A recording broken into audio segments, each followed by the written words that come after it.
O governo do estado lança um site com informações sobre a retomada do turismo. Um dos serviços mais afetados pela pandemia da Covid-19, o turismo começa a voltar de forma lenta e gradual. O governo do estado lançou um serviço para auxiliar os turistas com informações básicas. Através do site Turismo Consciente, o viajante tem acesso às empresas que estão funcionando, além de acompanhar todas as notícias relacionadas aos pontos turísticos, parques e praias, por exemplo.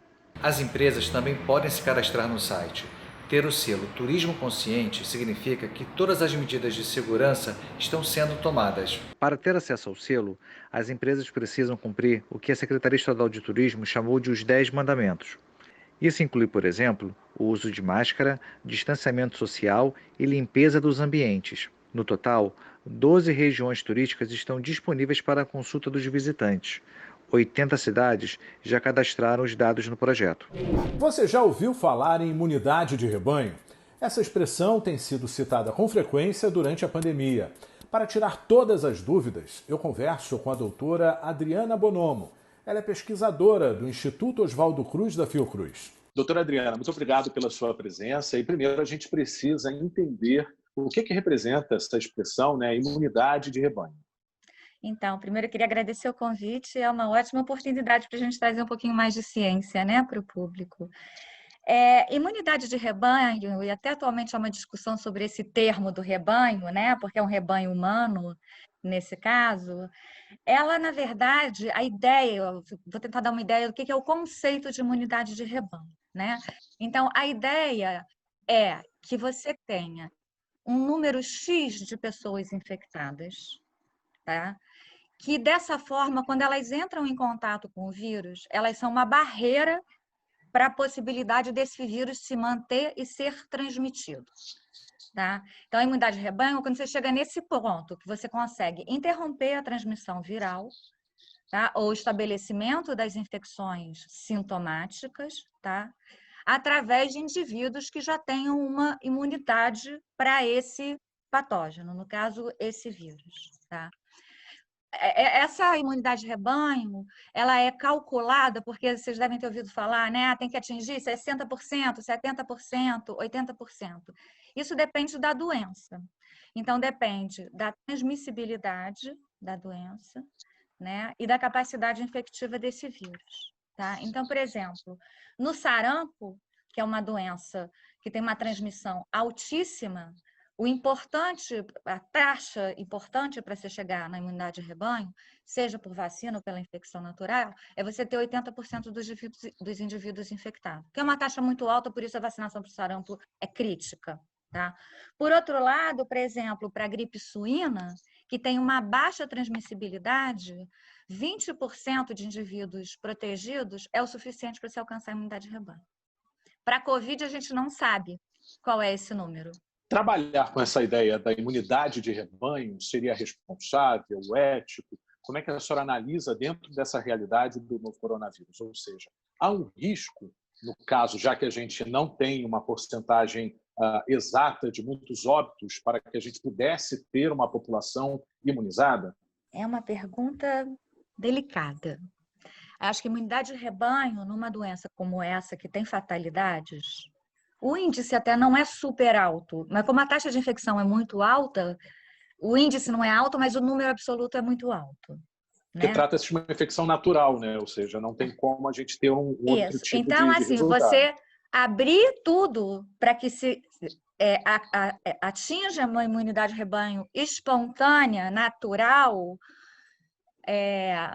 eu acho que é perigosíssimo.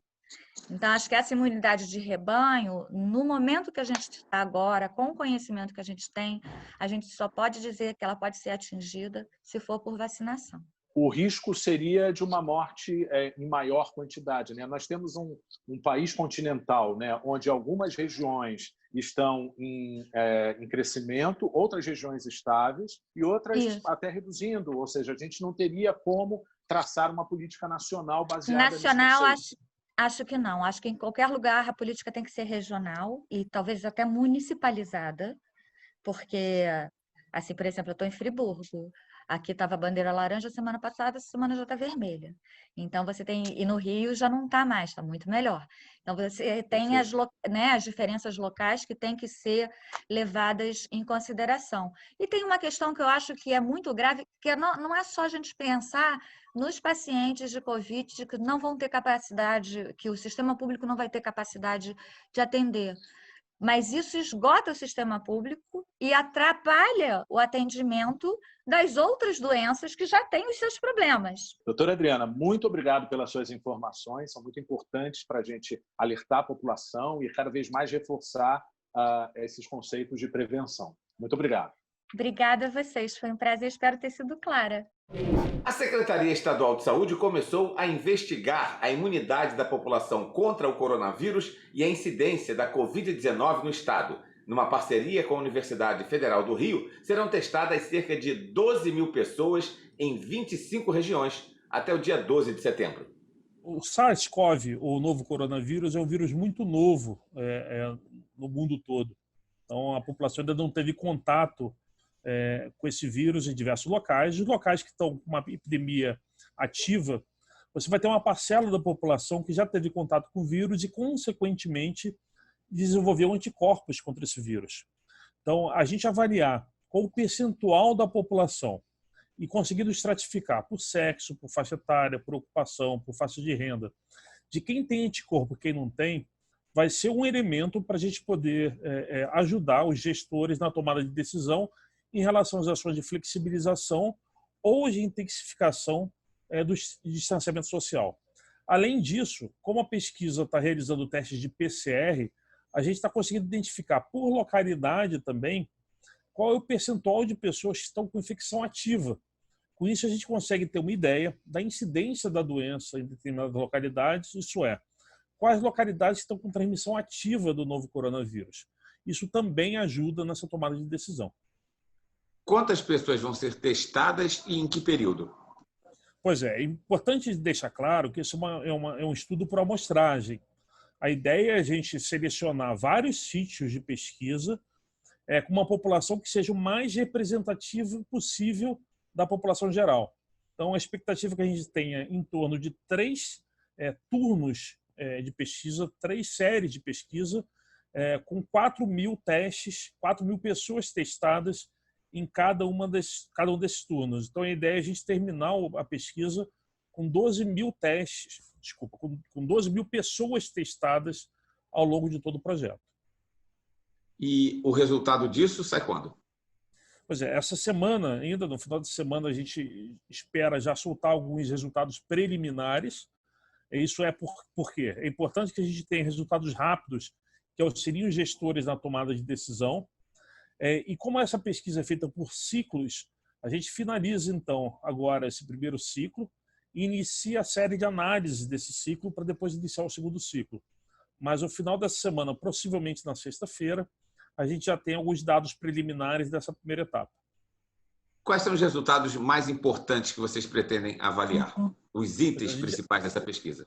A gente já tem alguns dados preliminares que apontam claramente um aumento da incidência da doença das regiões norte, noroeste e serrana do estado do Rio de Janeiro. Por outro lado, a gente já consegue ver também que os municípios da grande região metropolitana do estado, que inclui município do Rio de Janeiro, Baixada Fluminense e a região de Niterói, São Gonçalo e Itaboraí, já tem mais altas prevalências de anticorpos. Isso é, a gente está falando de uma epidemia um pouco mais antiga. É claro, quando a gente fala de novo coronavírus, isso tudo é muito rápido, mas já mostra que essas regiões esses municípios da grande região metropolitana já passaram pela fase crítica da epidemia e agora estão numa fase já que você já tem uma parte importante da população já com presença de anticorpos. E a partir desses resultados, o que vocês vão fazer? Pois é, os dados dessa pesquisa eles são mais um elemento para ajudar na tomada de decisão. Nós temos os dados da vigilância epidemiológica, que mostram dados de mortalidade, dados de síndrome respiratória aguda grave por Covid ou por outros vírus respiratórios. A gente tem dados assistenciais e a gente também tem os dados agora de prevalência e incidência com base em estudos que a gente chama de estudos de unidades sentinelas, que são muito interessantes, porque eles conseguem fornecer resultados em curto período de tempo. Mas a tomada de decisão ela tem que levar em consideração todos esses aspectos, tanto de pesquisa como os aspectos epidemiológicos. Então, é a nossa expectativa que a gente consiga contribuir com mais alguns dados para uma correta tomada de decisão. Essa pesquisa, aliás, o resultado dessa pesquisa pode sinalizar para uma segunda onda da epidemia? Pode, sem dúvida nenhuma. Como a pesquisa está realizando exames de PCR, que é exames que identificam a presença de vírus, ela tem uma capacidade muito grande de identificar a recirculação do vírus em determinada comunidade. Então, certamente, essa pesquisa pode contribuir para identificar precocemente uma segunda onda epidêmica em determinada localidade. E por isso até que ela vai ser conduzida em 3 ciclos, para que a gente consiga avaliar do ponto de vista evolutivo a situação em cada uma das regiões do estado do Rio de Janeiro. Pelo que vocês viram até agora, vocês acreditam, já dá para ter uma sinalização nesse sentido de uma segunda onda? A gente ainda não identificou claramente isso nos locais onde já houve circulação do vírus, mas é muito precoce, né? A gente está acabando agora o primeiro ciclo. Os dados não mostram isso neste momento, mas também não é possível a gente ainda, nesse momento, afirmar que isso não vai acontecer. Então, por isso a importância da gente continuar esses estudos para que qualquer indício de um aumento de transmissão seja precocemente identificado. No próximo dia 26 desse mês é o Dia dos Avós. Esse ano a data deve ser comemorada de um jeito diferente. Por conta da pandemia do coronavírus e do isolamento social, muitos gestos de amor, carinho e muitos abraços devem chegar virtualmente. Sobre esse assunto eu converso com a psicóloga Laura Machado, do Conselho Consultivo da Sociedade Brasileira de Geriatria e Gerontologia do Rio de Janeiro. Laura, eu quero já agradecer pela sua entrevista e dizer que esse ano não será como os outros anos que passaram. E o Dia do Avô, a mesma coisa, vai ser diferente, vai aquele abraço, aquele carinho do neto, dos familiares, vai ser virtual para muitos avós. Poderia falar um pouquinho dessa experiência totalmente diferente, né, Laura, esse ano? É verdade, todos nós em isolamento social, né? E sobretudo os mais idosos, né? Que são o grupo de risco maior para o coronavírus, mas o Dia do Avô é um dia muito especial, né? E esse ano, como você bem disse, torna-se mais especial ainda. Por quê? As pessoas idosas e muito idosas se queixam e sentem normalmente, antes do coronavírus, a questão do isolamento. Eles dizem que já perderam muitos amigos, que estão muito sozinhos. A vida antes do coronavírus estava num aceleramento brutal, fazendo que muitas vezes os filhos e os netos que não convivem na mesma casa com os avós tivessem menos tempo e se dedicassem menos tempo aos avós. Ora, veio o coronavírus e estamos todos afastados. Eles sentem que o coronavírus subtraiu deles um tempo de vida que eles já não têm tanto quanto o jovem, quer dizer, isso a gente nunca sabe, né? Uma caixinha de coisas. Mas a verdade é que eles sentem assim, puxa vida, já estou com 85, 86, quanto tempo vai demorar a chegar essa vacina para que realmente eu possa viver novamente do lado de fora e para que eu possa encontrar as pessoas e que eu possa me distrair com pequenos prazeres que a vida ainda me dá.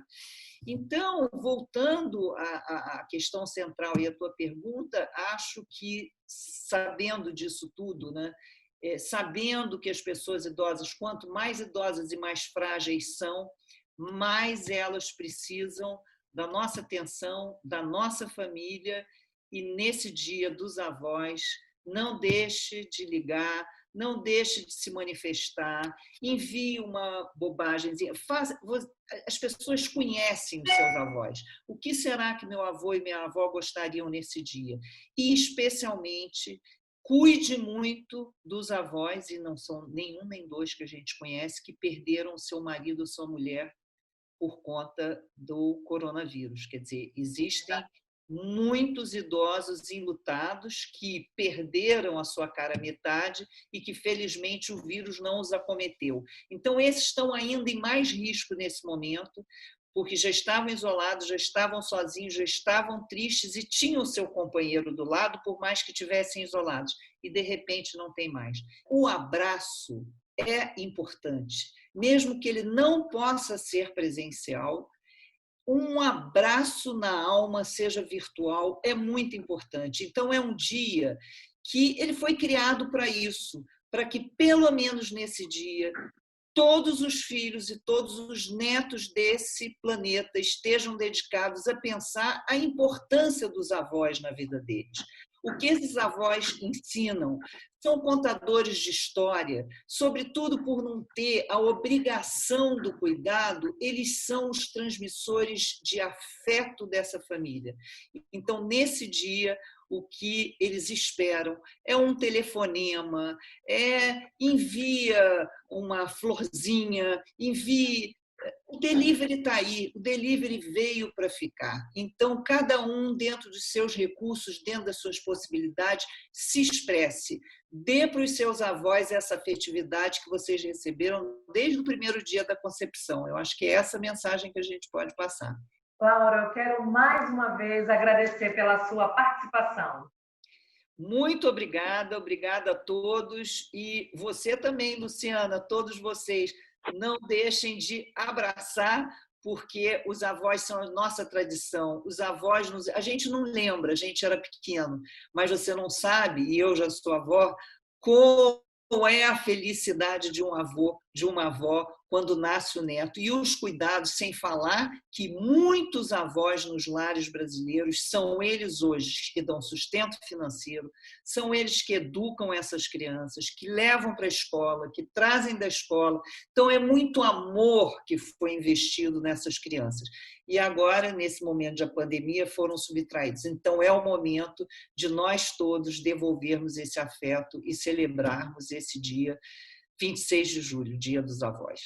Mesmo com a distância, a expectativa de receber o carinho dos netos é grande para os avós de todo o país.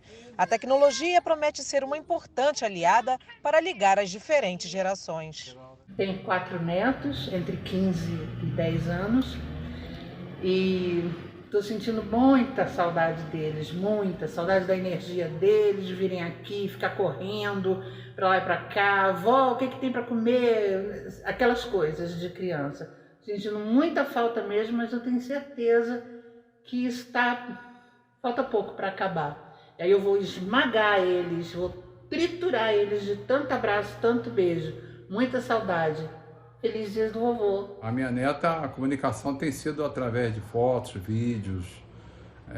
Eu tenho feito porque eu sinto saudade. O isolamento é normal, né? Porque a gente tem que seguir esse protocolo. Eu tenho certeza que a vacina vai chegar e logo, logo todo mundo vai estar feliz, né? Essa quarentena está sendo muito difícil para todos, principalmente nós que temos netos.